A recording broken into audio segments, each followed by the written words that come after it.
मित्रों, आज मैं गणतंत्र दिवस के इतिहास के बारे में बात करूंगा और इसमें ये जानेंगे कि गणतंत्र दिवस कैसे एक ऐतिहासिक दिन के रूप में स्थापित हुआ, जिसे हम आज 26 जनवरी को गणतंत्र दिवस के रूप में मनाते हैं। वास्तविकता यह है कि जो मेरे इस वीडियो का टाइटल भी रहेगा, स्वतंत्रता दिवस के से बना है गणतंत्र दिवस, जाने गणतंत्र दिवस का इतिहास। क्योंकि ये जो गणतंत्र दिवस है ये असल में स्वतंत्रता दिवस से बना है, इंडिपेंडेंस डे से ये जो है इसको हम मानते हैं। तो ये पहली बार कब मनाया गया था इसके बारे में बातचीत करूंगा, और वे कौन से ऐतिहासिक पल थे जिसमें 26 जनवरी का दिन हमारे राष्ट्रीय जीवन में एक महत्वपूर्ण दिन बना। भारत के अक्सर हम कई बार देखते हैं, कई बार नेता लोग या कई बार पढ़े लिखे लोग भी गणतंत्र दिवस और स्वतंत्रता दिवस पर कुछ कंफ्यूज अपने आप को कर जाते हैं, और कभी गणतंत्र दिवस को भी स्वतंत्रता दिवस कह देते हैं और स्वतंत्रता दिवस को गणतंत्र कह देते हैं। तो ये कन्फ्यूजन क्यों है? तो एक कारण तो कुछ भी हो सकते हैं, लेकिन एक कारण ये भी है कि बेसिकली 26 जनवरी इस देश के इतिहास में स्वतंत्रता दिवस के रूप में आरंभ हुआ था और बाद में ये गणतंत्र दिवस के रूप में परिवर्तित हो गया। भारत की जो आज़ादी की लड़ाई है इसके अनेक सोपान हैं, और इन अनेक सोपानों में से एक प्रमुख था 1920-22 का असहयोग आंदोलन। असहयोग आंदोलन ने न केवल भारत की आज़ादी की लड़ाई को आगे बढ़ाया, बल्कि कांग्रेस को एक प्रमुख आज़ादी की लड़ाई लड़ने वाले संगठन के रूप में स्थापित कर दिया। ऐसा नहीं है कि कांग्रेस के झंडे तले ही सारे जन आंदोलन और स्वतंत्रता के आंदोलन हुए हैं। अनेक धाराएं भारत के आज़ादी की लड़ाई में रही हैं, जिसमें सांस्कृतिक जो विचार रखने वाले लोग हैं वे भी हैं, तो उसमें किसान मजदूर भी हैं, किसान मजदूरों के संगठन भी हैं, क्रांतिकारियों की कई सेड्स हैं, अनेक क्रांतिकारी संगठन हैं, समाजवादी संगठन हैं। तो उन तमाम का अपना योगदान है, मैं उस पर खैर बात नहीं कर रहा। लेकिन जो मैंने बात कही कि भारत के स्वतंत्रता संग्राम के अनेक सोपान हैं, और उन सोपानों में एक था असहयोग आंदोलन। किंतु असहयोग आंदोलन जो बड़े जोश और खरोश के साथ खड़ा हुआ था, वो चौरी चौरा की घटना के बाद 5 फरवरी 1922 को ये घटना घटी, और 12 फरवरी को गांधी जी ने असहयोग आंदोलन को वापस ले लिया। इसके वापस लेने के अनेक दुष्परिणाम भी हुए, किंतु और गांधी जी की आलोचना भी हुई, और इस सब परिणाम ये हुआ कि अचानक एक जो राष्ट्रीय उभार था, उस राष्ट्रीय उभार को वापस बोतल बंद कर दिया गया, और वो जो है चैप्टर ख़त्म हो गया। कांग्रेस भी असमंजस की स्थिति में आ गई कि वो आगे क्या करे।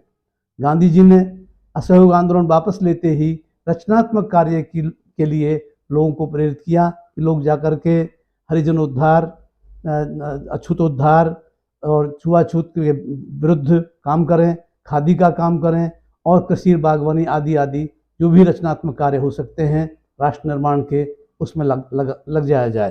तो वही सोच करके गांधी जी ने तो एक ले लिया, और दूसरा ये हुआ सहयोग आंदोलन के बाद कांग्रेस में एक स्वराज दल की भी स्थापना हो गई, जो काउंसिल थी, जो इलेक्टेड बॉडीज थी, उनमें पार्टिसिपेट करना चाहता था और अपनी आज़ादी के खोज को उनके माध्यम से ही आगे बढ़ाना चाहता था। फिर मैं इतना विस्तार से नहीं जाऊंगा, लेकिन असहयोग आंदोलन के अचानक वापस लेने का जो दुष्परिणाम सामने आया वो है कांग्रेस की लोकप्रियता बड़ी तेज़ी के साथ घटने लगी।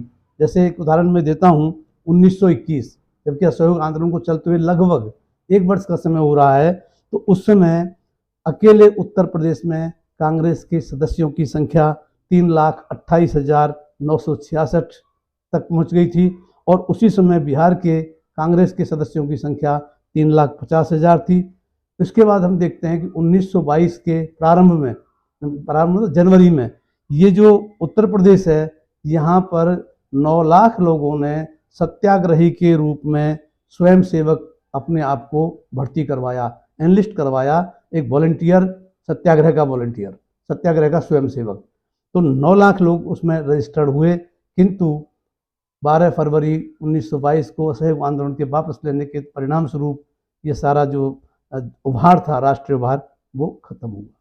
फिर हम आगे देखते हैं कि मार्च 1926 तक पूरे देश में कांग्रेस के सदस्यों की संख्या घटकर मात्र 1,06,000 ही रह गई थी पूरे देश में, जबकि असहयोग आंदोलन के समय वो 40 लाख के ऊपर पहुंच रही थी। तो एकदम से इसकी लोकप्रियता घटी। किंतु 1927 के कोई भी जो घटनाक्रम है, वो घटनाक्रम एक दिन में तैयार नहीं होता है। उसके अनुकूल परिस्थितियाँ और उसके जो ऑब्जेक्टिव कंडीशंस हैं, वो कई लॉजिक से धीरे धीरे विकसित होती हैं और एक नई ऐतिहासिक घटना का जन्म होता है। तो इसमें हम ये देखते हैं कि नवंबर 1927 में अचानक साइमन आयोग की घोषणा ने कांग्रेस की तंद्रा को भंग किया, क्योंकि कांग्रेस अभी तक तो हतप्रभ बैठी थी, तय नहीं कर पा रहे थे कि कहाँ जाएं, कैसे जाएं। लेकिन जब साइमन कमीशन का मुद्दा आया, नवंबर 1927 में घोषणा हुई। दिसंबर 1927 में जब कांग्रेस का अधिवेशन हुआ मद्रास में, तो वहाँ कांग्रेस ने इस आयोग के गठन पर ही प्रस्ताव पास किया गया और इसके बहिष्कार की बात कही, क्योंकि इसमें कोई भी भारतीय प्रतिनिधि न होने के कारण भारतीयों के पक्ष को प्रॉपरली कौन रख सकता है। इस वजह से इसकी आलोचना शुरू हुई और उस समय न केवल कांग्रेस के मंच पर बल्कि पूरे देश में इसको लेकर के भारी तेजी के साथ चीज़ें जो हैं बढ़ी। और आप ये देखें कि जब साइमन कमीशन आयोग सबसे पहले बॉम्बे आया, तो बॉम्बे में साइमन गो बैक के नारे मजदूरों ने लगाए, जो कांग्रेस के नेतृत्व में काम नहीं कर रहे थे। तो मजदूरों में भी इतनी चेतना विकसित हो गई थी कि मजदूर आंदोलन अब केवल अपना वेतन बढ़ाने और काम के घंटे कम करने तक सीमित नहीं रह गया था, बल्कि वह एक राष्ट्रीय आंदोलन के साथ जुड़ चुका था। वैसे 1920 में ही एटक की स्थापना तो हो ही गई थी, all India trade union Congress, लेकिन और अनेक संगठन जो हैं क्रांतिकारी संगठन और दूसरे किसान मजदूर संगठन वे बने 1926 से। और 30 के बीच में एक जो है पीजेंट्स एंड वर्कर्स पार्टी, जिसके बारे में बहुत कम सुना जाता है, किसान मजदूर दल की स्थापना भी हुई, जिसका काम था क्रांतिकारी तरीकों से भारत की आज़ादी प्राप्त करना। खैर मैं उतने विस्तार में यहाँ नहीं जाना चाहूँगा, लेकिन यह 1927 का वर्ष बड़ा महत्वपूर्ण था। एक और साइमन आयोग की घोषणा हुई, दूसरी तरफ क्या हुआ है कि 1927 में ही बेल्जियम की राजधानी ब्रुसेल्स में एक संगठन की स्थापना हुई थी, इंटरनेशनल लीग अगेंस्ट इम्पीरियलिज्म, साम्राज्यवाद के विरुद्ध अंतर्राष्ट्रीय संघ। तो ये जो अंतर्राष्ट्रीय संघ बना था, Nehru was there and he was one of the member of that organisation, he was among the founder members. तो आप देखिए वो वहाँ से एक विचार लेकर के आए। वो एक ऐसा संगठन था जिसमें यह तय हुआ कि जो उपनिवेश हैं, वे उपनिवेश अंतर्राष्ट्रीय स्तर पर एकताबद्ध होकर के औपनिवेशिक देशों, साम्राज्यवादी देशों के अगेंस्ट अपनी लड़ाई को तेज करें और आज़ादी प्राप्त करें। तो नेहरू तो एक वो लेके आए। दूसरा क्या हुआ है, नेहरू स्वयं जब आए तो वो एक नया विचार लेकर के आए, और जो मद्रास सेशन था उसमें पहली बार कांग्रेस के मंच से पूर्ण स्वराज्य का नारा की मांग की गई। जो क्रांतिकारी और प्रगतिशील तत्व थे, उनका कहना ये था कि हम अभी तक डोमिनियन स्टेटस, मतलब हम ताज के अंतर्गत ही एक स्वायत्त शासित देश स्थापित करना चाहते हैं। तो हमारे ऊपर तो हम तो सबॉर्डिनेट हुए ना, तो अभी तक डोमिनियन स्टेटस की बात थी। 1927 के मद्रास अधिवेशन में पहली बार पूरे जोर शोर के साथ में पूर्ण स्वराज की मांग रखने की बात की कि कांग्रेस का जो ध्येय है वो अब डोमिनियन स्टेटस के के स्थान पर ये जो है पूर्ण स्वराज हो जाना चाहिए। लेकिन कोई बात खास बनी नहीं। लेकिन वहाँ जो कांग्रेस के अंदर प्रगतिशील और क्रांतिकारी तत्व थे, उनके मध्य एकता कायम हुई, जो एकता 1928 में फिर दिखाई देती है, जब 1928 में भारत में भी इंडिपेंडेंस लीग की स्थापना हुई। और वो इंडिपेंडेंस लीग कांग्रेस का संगठन नहीं था, कांग्रेस के बाहरी संगठन था, जिसमें जवाहरलाल नेहरू और सुभाष चंद्र बोस की अहम भूमिका थी। वे दोनों ही इस इंडिपेंडेंस लीग के नेता थे। और 1928 में दिसंबर में जब ये अधिवेशन हुआ कांग्रेस का कलकत्ता में, तो कलकत्ता अधिवेशन में वही मांग जो मद्रास में 1927 में उठी, पुनः कलकत्ता में उठी कि कांग्रेस को अब ये डोमिनेंट स्टेटस का डिमांड छोड़ देनी चाहिए और पूर्ण स्वराज की बात करनी चाहिए। इस समय जिसकी मैं बात कर रहा था, peasant and workers party, peasant and workers party के लोग भी उस समय वो भी अपना सम्मेलन कर लेते थे। तो कांग्रेस में दोहरी सदस्यता का कोई प्रश्न नहीं था। आप किसी भी संगठन में रहिए, किंतु अब कांग्रेस में भी आप रह सकते हैं। तो वे सब लोग कांग्रेस के भी मेंबर थे। तो उन लोगों ने, लेकिन उनका एक अलग अंदर जो है ग्रुप चलता था। तो उस ग्रुप का ये रहा कि उन्होंने एक दिन तो कांग्रेस के जो अधिवेशन का पांडाल था उस पर ही कब्जा कर लिया और उन्होंने कहा कि पूर्ण स्वराज की मांग होनी चाहिए। इधर जवाहरलाल नेहरू, सुभाष चंद्र बोस और भी कांग्रेस का जो लेफ्ट विंग थी, कांग्रेस की लेफ्ट विंग के लोग कलकत्ता में काफ़ी संघर्ष की स्थिति हुई, क्योंकि कलकत्ता में जब अधिवेशन हो रहा था कांग्रेस का, उस समय जो नेहरू रिपोर्ट थी, मोतीलाल नेहरू के नेतृत्व में जो एक कमेटी बना करके वैकल्पिक संविधान पेश किया गया था, उस संविधान पर भी जितने भी राजनीतिक दल उस समय थे उनके बीच सहमति नहीं हो पाई थी। और उस पर फिर जो है सर्वदलीय बैठक उस सम्मेलन के समय पर भी हुई। उस समय जवाहरलाल नेहरू और सुभाष चंद्र बोस ने उस रिपोर्ट के बहिष्कार की बात कर दी। उन्होंने कहा कि हम इसमें पार्टिसिपेट नहीं करेंगे, अगर जो इसके पक्ष में है उस पर वार्ता करना चाहे करें, हम ना तो इसमें कुछ संशोधन पेश करेंगे, ना हम कोई इसका विरोध करेंगे, लेकिन हम इसका पक्ष भी नहीं करेंगे। तो उन्होंने अपने आप को सुभाष चंद्र बोस और जवाहरलाल नेहरू ने उस मोतीलाल नेहरू रिपोर्ट से अलग कर लिया। किंतु जब ज़्यादा एक गतिरोध पैदा होने लगा कलकत्ता अधिवेशन में, तो गांधी जी, जो कि एक निर्णायक की भूमिका में थे, गांधी जी ने ये तय किया कि हम ये घोषणा करते हैं। गांधी जी ने कहा कि भाई हमको 1 साल का समय इस सरकार को और देना चाहिए, ताकि और हम समय देंगे तो उससे पर्याप्त समय हो जाएगा। तो उस समय गांधी जी ने ये कहा, ये प्रस्ताव रखा कांग्रेस के समक्ष। वो इस प्रकार था कि यदि दिसंबर 1929 तक, 1928 में ये प्रस्ताव दे रहे हैं, यदि दिसंबर 1929 तक सरकार नेहरू रिपोर्ट द्वारा निर्धारित डोमिनियन स्टेटस प्रदान नहीं करती है तो कांग्रेस पूर्ण स्वराज के लिए सबने अवज्ञा आंदोलन छेड़ेगी। ये बात कलकत्ता अधिवेशन में दिसंबर 1928 में हो गई, जिसमें नेहरू रिपोर्ट को कांग्रेस ने अपना ऑफिशियल डॉक्यूमेंट के रूप में एक्सेप्ट कर लिया और ये कह दिया कि यदि if it is accepted by the government by the December 1929 then it's okay, otherwise the Indian National Congress will launch the civil disobedience movement।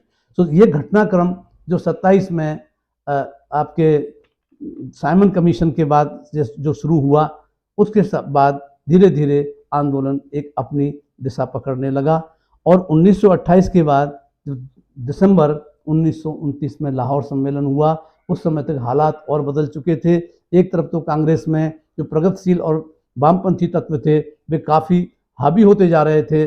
दूसरी तरफ क्या है, देश में नई नई राजनीतिक, खासतौर पर तो आप देखें 1928 में ही रेवोल्यूशनरी सोशलिस्ट रिपब्लिकन एसोसिएशन के गठन हुआ, भगत सिंह के नेतृत्व में मूवमेंट चल रहा है। और इस 1928 में ही लाहौर षड्यंत्र केस क्रांतिकारियों के खिलाफ चालू हो चुका है, कोर्ट के प्रोसीडिंग्स चल रही हैं। तो गर्मा गर्म राजनीतिक माहौल था। कांग्रेस के समक्ष ये था कि यदि कांग्रेस ने इस अवसर पर कोई अप्रोप्रिएट निर्णय नहीं लिया तो जो एक राजनीतिक उभार देश में दिखाई दे रहा है, इसका परिणाम ये होगा, कांग्रेस पीछे रह जाएगी और जो रेवोल्यूशनरीज हैं, क्रांतिकारी हैं, वे आगे निकल जाएंगे। जो क्रांतिकारी हिंसा से परहेज नहीं करते थे, क्योंकि कांग्रेस की ऑफिशियल पॉलिसी अहिंसा की थी। तो ऐसी स्थिति में कांग्रेस के समक्ष यही था कि वो या तो कोई क्रांतिकारी कदम उठाए, नहीं तो सब लोग वो ऑब्सोलेट हो जाएगी, जनता का उनका आधार खत्म हो जाएगा। तो कांग्रेस के अंदर भी इसलिए ये मांग उठ रही थी। और सबसे ज़्यादा जो अलार्मिक सिचुएशन थी वो ये थी कि 1929 में, जो मैं आपको बता रहा था, 1926 में 1,06,000 के ऊपर 1,06,046 सदस्य संख्या थी। पूरे देश में कांग्रेस की सदस्य संख्या 1929 में घटकर मात्र 56,000 रह गई थी। तो जिससे कांग्रेस को समझ में आ गया था कि यदि अभी नहीं तो कभी नहीं, इसलिए ये अब कोई आंदोलन जो कि थोड़ा सा ड्रास्टिक स्टेप्स होंगे वो लेने ही पड़ेंगे। तो ये सोच करके जब 31 दिसंबर 1929 को 1928 में कलकत्ता अधिवेशन में दिया हुआ एक वर्ष का समय पूरा हो गया और सरकार की ओर से कोई तरह की घोषणा नहीं की गई। तो 31 दिसंबर 1929 को गांधी जी ने एक प्रस्ताव पेश किया। लाहौर में जो सम्मेलन चल रहा था कांग्रेस का, उसकी अध्यक्षता नेहरू कर रहे थे। नेहरू के साथ एक ऑरा था रेवोल्यूशनरी होने का, सोशलिस्ट होने का, और एक इंटरनेशनल जो उनका व्यू था पूरी दुनिया को देखने का। तो वो इंडिपेंडेंस की लड़ाई जो अभी तक एक तरह से लोकलाइज थी, उसको इंटरनेशनल नेटवर्क के साथ नेहरू जी ने जोड़ दिया था। सुभाष चंद्र बोस भी इस समय काफ़ी प्रभावशाली हो रहे हैं, और सुभाष चंद्र बोस जो हैं वैसे तो असहयोग आंदोलन के समय ही अपने सिविल सर्वेंट की वो सिलेक्शन ही छोड़ करके आ गए थे कांग्रेस में, तो वो उनका भी आगे बढ़ रहा है। तो ऐसी स्थिति में ये हुआ कि ये लग गया गांधी जी को भी कि यदि अभी कोई निर्णय नहीं लिया तो निश्चित तौर पर कांग्रेस भी दो टुकड़ों में बढ़ सकती है। तो ऐसी स्थिति में 31 दिसंबर 1929 को गांधी जी ने यह प्रस्ताव पेश किया। उसमें लिखा उन्होंने कि कांग्रेस पिछले वर्ष कलकत्ता अधिवेशन में भारत प्रस्ताव के अनुसार उद्घोषित करती है कि कांग्रेस के संविधान की धारा 1 के में उल्लिखित स्वराज का तात्पर्य पूर्ण स्वतंत्रता होगा, पूर्ण स्वराज होगा। यहाँ जो स्वराज का मतलब है पूर्ण स्वराज है। ये 31 दिसंबर को प्रस्ताव पास हुआ, और 31 दिसंबर 1929 की रात को 12 बजे, तो कई बार 12 बजे देश आज़ाद हुआ, तो कुछ लोग जो इतिहास विरोधी बातें करते हैं उनका कहना था कि नेहरू जिसको कहते हैं वो बड़ा साइंटिफिक आउटलुक का आदमी था, वो भी जो है अंधविश्वासों से ग्रसित था, और आज़ादी के लिए 12 बजे का टाइम उसको ज्योतिषी और पंडितों ने बताया था। ऐसा कुछ नहीं था, बल्कि उसका आधार बस एक आपको ये था कि भाई अब जैसे अपने रात के 12 बजे तो अब, और फिर 12 बजे आपका दिन बदल ही जाता है। और जहाँ तक ये प्रश्न है कि पाकिस्तान की मांग गवर्नर जनरल ने मानी कि एक दिन पहले हम आज़ादी चाहते हैं, उनको 14 अगस्त को आज़ादी दे दी, भारत को 15 अगस्त को दी, तो 15 अगस्त रात को 12 बजे हुआ ना, तो 15 अगस्त को आज़ादी मिल गई। खैर मैं उस पर ज़्यादा व्याख्यान नहीं करूँगा, कोई अगला वीडियो उस विषय में बनाऊँ, लेकिन इसमें यह है कि 31 दिसंबर 1929 की रात 12 बजे कांग्रेस जन जो हैं, कांग्रेस के नेता हैं और जो वहाँ पे सम्मेलन गए थे लोग, वे रावी किनारे एकत्रित हुए, और वहाँ उन्होंने राष्ट्रीय ध्वज तिरंगा फहराया, और वो तिरंगा फहराने के साथ ही इन्होंने अपने जो पूर्ण स्वराज की उद्घोषणा थी उसको मजबूत रूप से पूरे देश तक पहुंचाया। इसके बाद कांग्रेस कार्य समिति की बैठक में ये निर्णय हुआ कि 26 जनवरी 1930 को पूर्ण स्वाधीनता दिवस मनाया जाए। ये निर्णय कांग्रेस की वर्किंग कमेटी ने की कि 26 जनवरी 1930 को पूर्ण स्वाधीनता दिवस मनाया जाए, और इस अवसर पर पूरे देश में सभा का आयोजन किया जाए, और उन सभाओं में एक शपथ ली जाए, और वो शपथ जो है गांधी जी ने ही ड्राफ्ट की थी। उस शपथ के शब्द थे, हम मानते हैं कि जिस राज ने हमारे देश का चौतरफा आर्थिक, राजनीतिक, सांस्कृतिक और आध्यात्मिक विनाश किया है, उसके समक्ष और अधिक दिनों तक झुकना मनुष्य और मानवता और ईश्वर के प्रति अपराध है, लंबे समय तक झुकना। तथापि हम मानते हैं कि स्वतंत्रता प्राप्ति का प्रभावशाली रास्ता हिंसा नहीं है, अतः हम ब्रिटिश सरकार से सभी स्वैच्छिक संबंध वापस लेने के लिए तैयार रहेंगे एवं करबंदी सहित समन्वय के लिए तैयार रहेंगे। करबंदी की बात पहली बार आई। हमें विश्वास है यदि हम अपनी ऐच्छिक सहायता वापस लेते हैं और भड़काने के उपरांत बिना हिंसा किए कर देना बंद कर देते हैं तो यह शैतानी राज का अंत सुनिश्चित है। इसलिए हम शपथपूर्वक संकल्प करते हैं कि पूर्ण स्वराज की स्थापना के लिए कांग्रेस समय समय पर जो निर्देश देगी उन्हें हम पूरा लागू करेंगे। और यह शपथ 26 जनवरी 1930 को संपूर्ण देश में, शहरों में, कस्बों में और गांवों में दोहराई गई। इसके पश्चात प्रतिवर्ष कांग्रेस के द्वारा 26 जनवरी को स्वतंत्रता दिवस मनाया जाता रहा। और जब किंतु देश 15 अगस्त 1947 को आज़ाद हुआ, लेकिन उस स्वतंत्रता दिवस जो कि 1930 से आरंभ हुआ था, उस स्वतंत्रता दिवस की जो है गरिमा बनाए रखने के लिए और उसके ऐतिहासिक महत्व को बनाए रखने के लिए स्वतंत्र भारत का गणराज्य का जो संविधान है वो 26 जनवरी को लागू किया गया। 26 जनवरी 1950 को तो 26 जनवरी 1950 पहला वो जो पहले स्वतंत्रता दिवस था या स्वाधीनता दिवस था, उसको जो है गणतंत्र दिवस के रूप में उसकी ऐतिहासिक महिमा को स्थापित किया। इस तरह से गणतंत्र दिवस एक घटनाक्रम के साथ जुड़ता हुआ हुआ, तो इसलिए हम ये कहते हैं कि स्वाधीनता दिवस से ही गणतंत्र दिवस बना है। धन्यवाद, नमस्कार।